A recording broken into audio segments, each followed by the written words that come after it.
Okay तो आज हम लोग यहाँ पर पढ़ेंगे क्या, हाइजेनबर्ग अनसर्टेनिटी प्रिंसिपल। ठीक है, एनसीईआरटी बुक में ये टॉपिक आपको पेज नंबर 47 में मिलेगा। पेज नंबर 47 और पेज नंबर 48, दो पेज नंबर 47 में टॉपिक शुरू हुआ है, अब पेज 48 में टॉपिक क्या हो गया, खत्म हो गया है। तो देखो टॉपिक का नाम क्या, हाइजेनबर्ग अनसर्टेनिटी प्रिंसिपल। एक्चुअली ये बात थी 1927 की, 1927 में। देखिए 1927 में ना एक बहुत बड़ा चेंजेस आया केमिस्ट्री की दुनिया में, या यूँ कहे कि फिजिक्स की दुनिया में। क्योंकि हम लोग जितना भी टॉपिक स्ट्रक्चर ऑफ एटम अभी पढ़ रहे हैं ना, ये सारा का सारा टॉपिक आपको मिलेगा कहाँ, मॉडर्न फिजिक्स में। सारा टॉपिक आपको मॉडर्न फिजिक्स में मिलेगा क्लास 12th में। समझ लो ना मेरी बात, हम क्या बता रहे हैं। तो अब बेसिकली क्या है, अब यहाँ पर एक चीज़ देखिए, अब अनसर्टेनिटी प्रिंसिपल क्या होता है, तो इस चीज़ को समझो।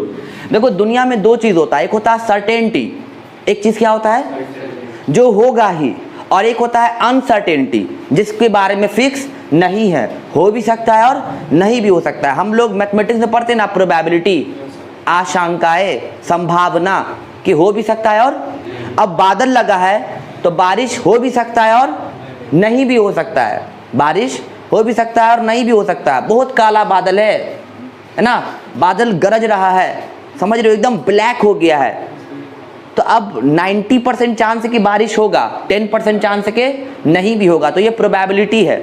तो क्या होता है मैथमेटिक्स में दो चीज होता है, एक होगा सर्टेनिटी। अब जैसे फॉर एग्जांपल, छोटा सा एग्जांपल देके बता रहे, a प्लस बी का whole square, a plus B का होल स्क्वायर क्या होगा, a square plus B square plus 2ab। ये जो यहाँ पर जो एक फॉर्मूला लिखा हुआ है a प्लस बी का होल स्क्वायर, तो ये बात सर्टेन है, सर्टेनिटी है कि a प्लस बी का whole square a square plus B square plus 2ab होबे करेगा, नहीं होने का कोई चांस नहीं है। समझ रहे हो। लेकिन कई बार आप लोग क्वाड्रेटिक इक्वेशन में क्वेश्चन बनाते होंगे क्लास 10th में, और वहाँ पर x का दो वैल्यू आता होगा, एक नेगेटिव में और एक पॉजिटिव में। अगर डिस्टेंस निकाल रहे होगे तो जो पॉजिटिव वाला वैल्यू आता था वो तुम्हारा एग्जैक्ट आंसर होता था, और नेगेटिव वाले वैल्यू को हम लोग नहीं लेते थे। तो कहने का मतलब ये है कि जो चीज़ दुनिया में होबे करे उसको बोलेंगे क्या, सर्टेनिटी, और जो चीज़ हो भी सकता है नहीं भी हो सकता है वो अनसर्टेन है। क्या है, समझ में आया ना। तो एक्चुअली साइंस जो है ना 1900 सेंचुरी में दो पार्ट में बट गया। जैसे अल्बर्ट आइंस्टीन, आइजक न्यूटन जैसे लोगों का ये बिलीफ था सर्टेनिटी पे। आइंस्टीन का तो ये भी मानना था कि हम लोग जो है ना फ्यूचर में भी जा सकते हैं। इवन आइंस्टीन टाइम ट्रैवल के बारे में बात किया करते थे, ये शायद आप ये बात लोग सुने होंगे। अल्बर्ट आइंस्टीन किसके बारे में बात करते थे, टाइम ट्रैवल के बारे में बात करते थे। बोले थे हम लोग ना फ्यूचर में भी जा सकते हैं या पास्ट में भी जा सकते हैं, टाइम ट्रैवल के बारे में बात कर सकते थे, मतलब खास करके पास्ट की बात है यहाँ पर। ठीक है, लेकिन यहाँ पर बेसिक बात यह है कि आइंस्टीन का बिलीफ था किस पर, टाइम ट्रैवल पर। मतलब आइंस्टीन जैसे लोग किस पर बिलीव करते थे, सर्टेनिटी पर। किस पर बिलीव करते थे, उसी तरह आइजक न्यूटन भी किस पे बिलीव करते थे, सर्टेनिटी पर बिलीव करते थे। अब मेरी बात को जरा ध्यान से समझो। आपको शायद याद होगा, आप लोग डिस्टेंस के लिए एक फॉर्मूला पढ़ते होंगे क्लास 11th में, s बराबर क्या होता है, ut प्लस हाफ at का स्क्वायर। डिस्टेंस का ये फॉर्मूला है ना, फिजिक्स में आप लोग पढ़ते होंगे। अब एक बात बताओ, कोई ऑब्जेक्ट है, उसका मैंने एक्सेलरेशन दे दिया है, टाइम दे दिया है, इनिशियल वेलोसिटी दे दिया है, तो आप बता सकते हो कि अब अगले सेकंड पर वो कितना डिस्टेंस ट्रैवल करेगा। बता सकते हो ना, फिजिक्स में बता सकते हो ना आप, 4 सेकंड के बाद कितना डिस्टेंस ट्रैवल करेगा। मतलब तुम बात कर रहे हो सर्टेनिटी का, किसका बात कर रहे हो। अगर एक बात बताओ, डिस्टेंस का एक और फॉर्मूला क्या होता है, डिस्टेंस बराबर होता है स्पीड इंटू टाइम। क्या होता है, अगर किसी ऑब्जेक्ट का स्पीड दे दिया गया हो 5 मीटर पर सेकेंड, ऑब्जेक्ट का स्पीड कितना है, 5 मीटर पर सेकेंड, और बोला जा रहा है कि वो ए पॉइंट से ऑब्जेक्ट जा रहा है कहाँ, बी पॉइंट पे। तो कोई ऑब्जेक्ट है मेरा, वो ए पॉइंट से जा रहा है बी पॉइंट पे, और ऑब्जेक्ट का स्पीड कितना है, 5 मीटर पर सेकेंड, और उसको टाइम लग रहा है ए से लेकर के बी तक जाने में, सपोज दैट उसको टाइम लग रहा है 2 सेकेंड। कितना टाइम लग रहा है, तो बताओ उसका डिस्टेंस कितना होगा। तो बोलेंगे अरे बहुत आसान है, स्पीड दिए हुए सर 5 मीटर पर सेकेंड, टाइम दिए हुए 2 सेकेंड, तो डिस्टेंस बराबर क्या होता है, स्पीड इंटू टाइम। तो स्पीड को टाइम से मल्टीप्लाई कर देंगे तो कितना हो जाएगा, 10 मीटर, 5 दूना 10, मतलब वो ऑब्जेक्ट 10 मीटर डिस्टेंस ट्रैवल करेगा। तो यहाँ पर हम लोग किसके बारे में बात कर रहे हैं, सर्टेनिटी के बारे में बात कर रहे हैं। समझ में आया। अगर किसी ऑब्जेक्ट का स्पीड 5 मीटर पर सेकेंड है और वो 2 सेकेंड ट्रैवल किया है, तो कितना डिस्टेंस कवर करेगा, 10 मीटर से 1 इंच आगे नहीं और 10 मीटर से 1 इंच पीछे नहीं। ये हम लोग किसके बारे में बात करते हैं, बोलिए, सर्टेनिटी के बारे में। तो ये बिलीफ था न्यूटन का, ये बिलीफ था आइंस्टीन का, सर्टेनिटी को लेकर के।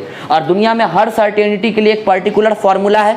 अब 4:15 पर क्लास चालू होना है, तुमको बिलीव है कि होवे करेगा, ये तुम्हारा क्या है, सर्टेनिटी है। लेकिन कोई बच्चा बोल रहा पता नहीं क्लास होगा कि नहीं होगा, वो वहां पे प्रोबेबिलिटी लगा दिया ना, होगा या नहीं होगा, वो प्रोबेबिलिटी है, तो वही क्या हो गया, अनसर्टेनिटी। क्या हो गया?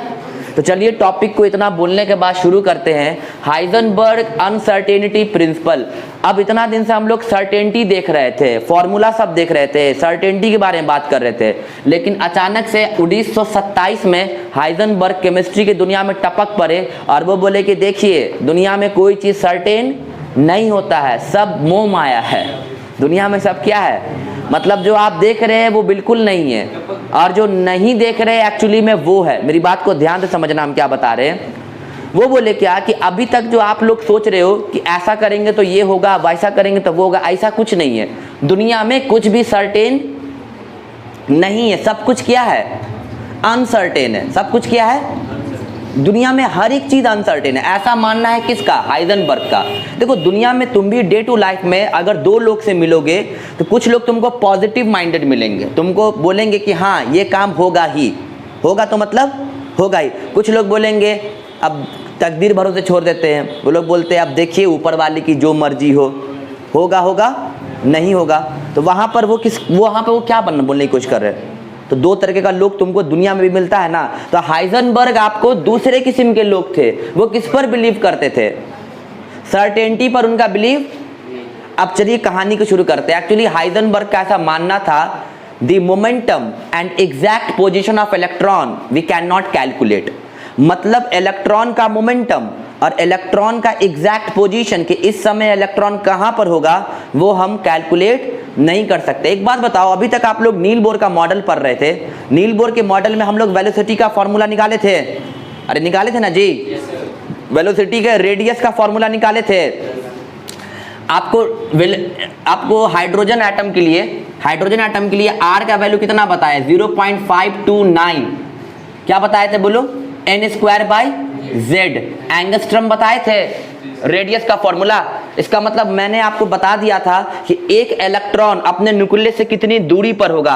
अरे देखो ना, ये अगर एटम का न्यूक्लियस है और ये उसका रेडियस हो गया, तो तुम कहीं ना कहीं रेडियस पता कर रहे हो, तो कहीं ना कहीं तुम इलेक्ट्रॉन का डिस्टेंस पता कर रहे हो ना, कहाँ से, न्यूक्लियस से पता कर रहे हो ना। तो ये रेडियस का वैल्यू कौन कैलकुलेट करके लाया था, हम लाए थे, नील बोर कैलकुलेट करके लाए थे ना। तो नील बोर जो कैलकुलेट करके लाए थे रेडियस का फॉर्मूला, तो हम लोग वहां पर इलेक्ट्रॉन का क्या निकाल लेते थे, पोजीशन निकाल लेते थे ना।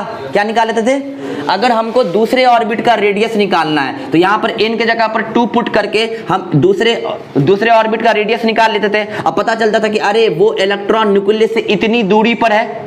लेकिन यहाँ पर हाइजेनबर्ग बोले क्या कि हम इलेक्ट्रॉन का पोजीशन और इलेक्ट्रॉन का मोमेंटम एग्जैक्ट कैलकुलेट नहीं कर सकते। देखो एक छोटा सा एग्जांपल से समझाते हैं। पंखा चल रहा है, अभी पंखा क्या हो रहा है, तो पंखे का ब्लेड अभी हमको दिख रहा है, तो हम एग्जैक्ट पोजीशन और एग्जैक्ट मोमेंटम पंखे का बता सकते हैं, उसके ब्लेड का।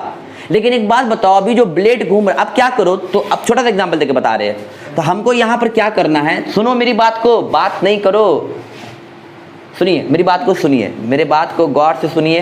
बात को गौर से सुनने वाला महान कहलाएगा, नहीं सुनने वाला बेवकूफ़ कहलाएगा। सुनिए मेरी बात को ध्यान से सुनिए। जैसे सपोज करो कि ये पंखे का क्या है, ये पंखे का ब्लेड हो गया। पंखे का क्या हो गया, हम पंखे के एक ब्लेड पे अपना नाम लिख देते हैं आमिर, अपना नाम लिख दिए एक ब्लेड पर, क्या लिख दिए। अब तुमको ये पंखे का ब्लेड दिख रहा है ना। अब किसी को हम क्या बोले कि जाओ पंखे का स्विच ऑन कर दो, तो अगला क्या किया, पंखे का स्विच ऑन कर दिया। तो जैसे स्विच को ऑन कर दिया तो पंखा क्या करने लगा, घूमने लगा। अब हम तुमको बोलेंगे बताओ तो जहाँ पर वो ब्लेड पे आमिर लिखा हुआ, ब्लेड अभी कहाँ पर है, एग्जैक्ट पोजीशन बता पाओगे। ऐसा सोचना था किसका, हाइजेनबर्ग का। नील बोर क्या बोले, नील बोर तो एग्जैक्ट पोजीशन बता दिए ना। तो तुम कहीं ना, हम भले ही शुरू में हाइजेनबर्ग को क्रिटिसाइज किए अभी कि नेगेटिव माइंडेड आदमी थे, वो अनसर्टेनिटी पर बिलीव करते थे, लेकिन कहीं ना कहीं हाइजेनबर्ग का भी कहना अपने जगह पे क्या था, सही था। अगर हम तुमको बोल दे कि क्लास 4:15 पे होगा, तो तुम अगर सर्टेनिटी पे बिलीव करते हो, तुम बोलोगे हाँ क्लास होबे करेगा, लेकिन तुम में से कोई लड़का ये भी बोल रहा है क्लास हो भी सकता है नहीं भी हो सकता है, तो उसको हमको क्रिटिसाइज नहीं करना है, वो भी लड़का अपनी जगह पर क्या है, सही है। तो नील बोर क्या बोले, एग्जैक्ट पोजीशन और एग्जैक्ट मोमेंटम इलेक्ट्रॉन का हम कैलकुलेट नहीं कर सकते हैं। जैसे ये पंखा पे मैं अपना नाम लिख दिया ना, अब पंखा को चला देंगे तो एग्जैक्ट पोजीशन इस ब्लेड का कहां पर है, तुम एक टाइम पे बता सकते हो क्या, नहीं ना बता सकते हो। यही चीज तो इलेक्ट्रॉन की, जब तुम पंखे के ब्लेड का पोजीशन जो तुम्हारे आंख के सामने है वो जब तुम नहीं बता सकते हो, तो सोच के देखो इलेक्ट्रॉन जो कि माइक्रोस्कोपिक पार्टिकल है, जो लगभग लाइट की स्पीड से रिवॉल्व करता है, उसका पोजीशन आप कैसे बता दिए। सोचो कितना अजीब बात है, मेरी बात नहीं समझे। कहीं ना कहीं हाइजेनबर्ग अपनी जगह पर क्या अपना अपना नजरिया है।